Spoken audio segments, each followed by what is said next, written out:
So currently, I'm a medical director in medical affairs at Horizon Therapeutics. And prior to joining Horizon, I practiced radiology for almost 15 years in both academic and private practice settings.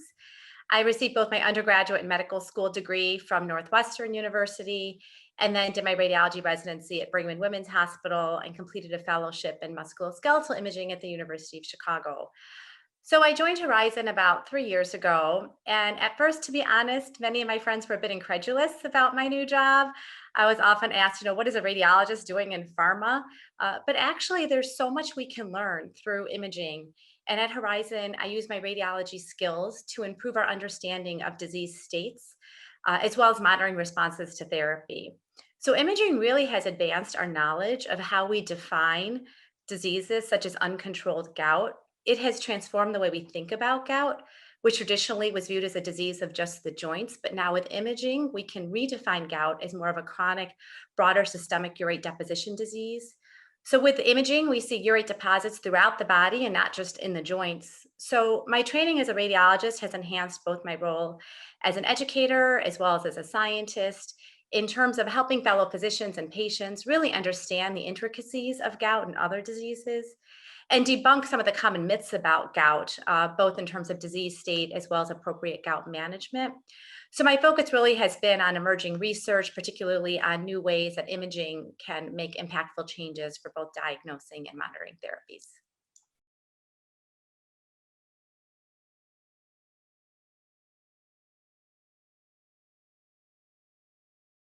Yeah, so this was a really interesting and somewhat alarming study, to be honest. The study was entitled Improving Outcomes for Patients Hospitalized with Gout, a systematic review.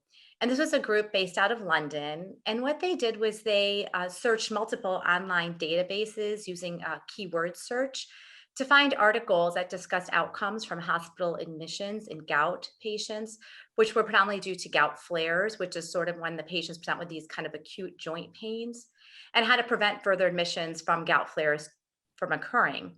So basically, they were looking for well-designed studies that can then serve as a benchmark for best practices in managing our gout patients in the context of preventing gout flare hospital admissions.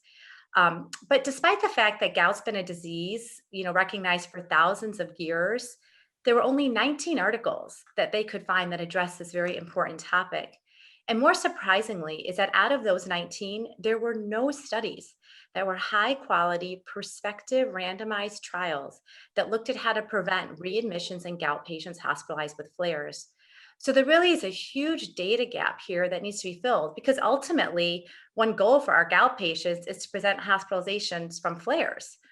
So hospitalizations for gout flares has nearly doubled in the US between 1993 and 2011. And this rise really is due to the need for better management of this chronic systemic disease and a shift in the mindset by the clinician that gout's not just an intermittent disease of the joints and managing flares is the most important part of disease management, but rather that the disease should be managed chronically and that gout is a chronic systemic inflammatory disease that needs to be managed aggressively. So gout really is a treatable disease, but we're just simply not doing a good job in managing these patients. And clearly there's a need for more high quality studies to identify appropriate and sustainable management strategies to improve interventions in our patients that are suffering from gout. So if we can research and develop these tested algorithms or protocols for managing gout and preventing gout flares, this can be really valuable, especially for non-rheumatologists that are managing gout patients. Additionally, as part of the article, they looked at different studies that examined the impact of having a rheumatologist consulted for gout during hospitalizations. And surprisingly, only about 40% of hospitalizations in the studies actually consulted a rheumatologist. However, when a rheumatologist was consulted, they had better outcomes. They didn't necessarily have shorter length of duration of hospitalization, but they were more likely to have consistent rheumatology follow-ups and more frequently were put on urate lowering therapy. And this is important when we think about what is the appropriate long-term management and strategic goals for our patients with gout. Another really salient point of this review was that it studied the administration of urate lowering therapies. And it showed that the continuity of urate lowering therapies at appropriate doses were associated with fewer emergency room visits, which again is one of our main goals in treating our patients with gout. And patients that had multiple hospital admissions often had more comorbidities, including heart disease, as well as more advanced disease, such as tophaceous disease or erosive disease, which is a consequence of longstanding urate deposition in the joint. So, really, again, emphasizing that gout patients are not necessarily appropriately managed, and this leads to more gout flares and more hospitalization from gout flares. So I feel this publication really was a call to action to get more research and high quality studies on this really important topic.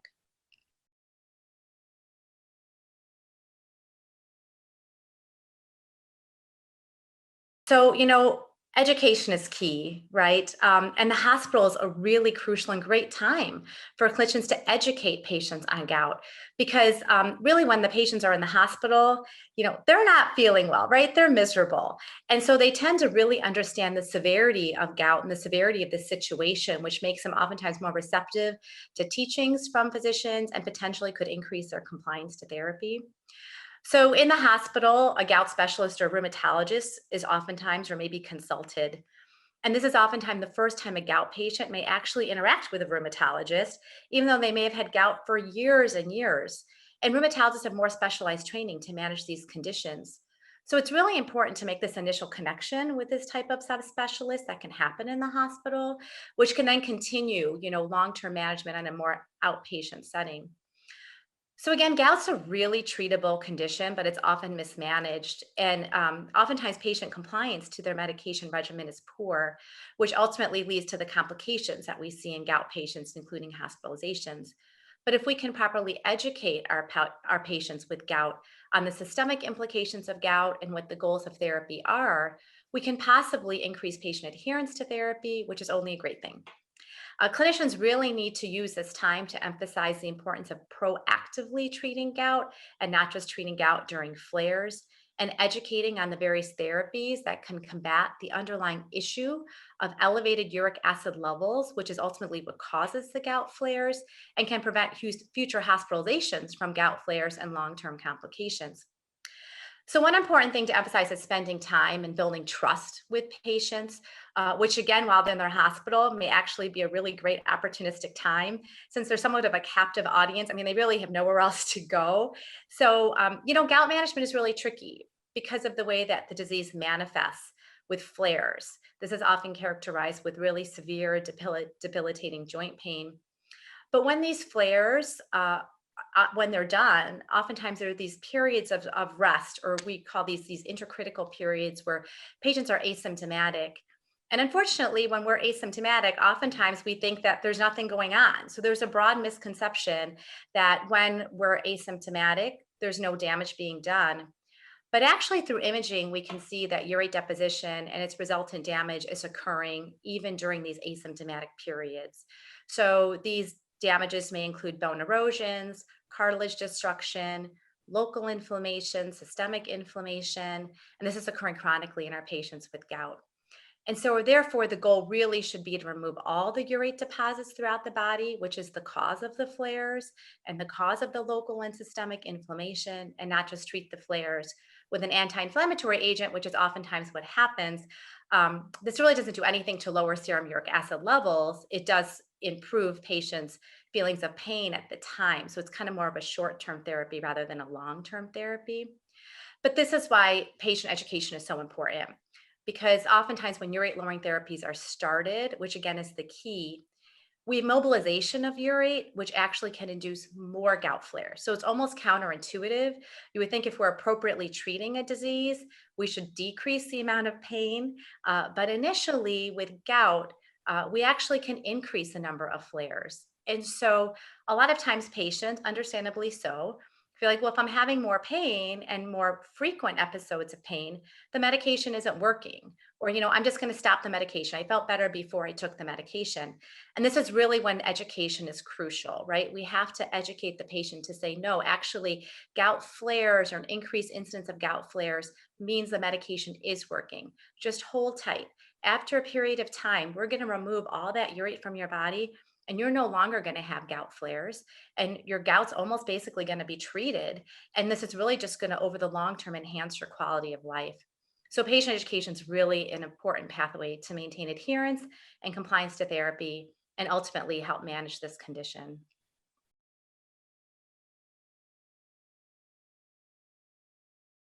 Yeah, so at Horizon, we're really committed to discovering and delivering new solutions for people living with uncontrolled gout. We're invested in better understanding the disease state of gout, which really is evolving right now.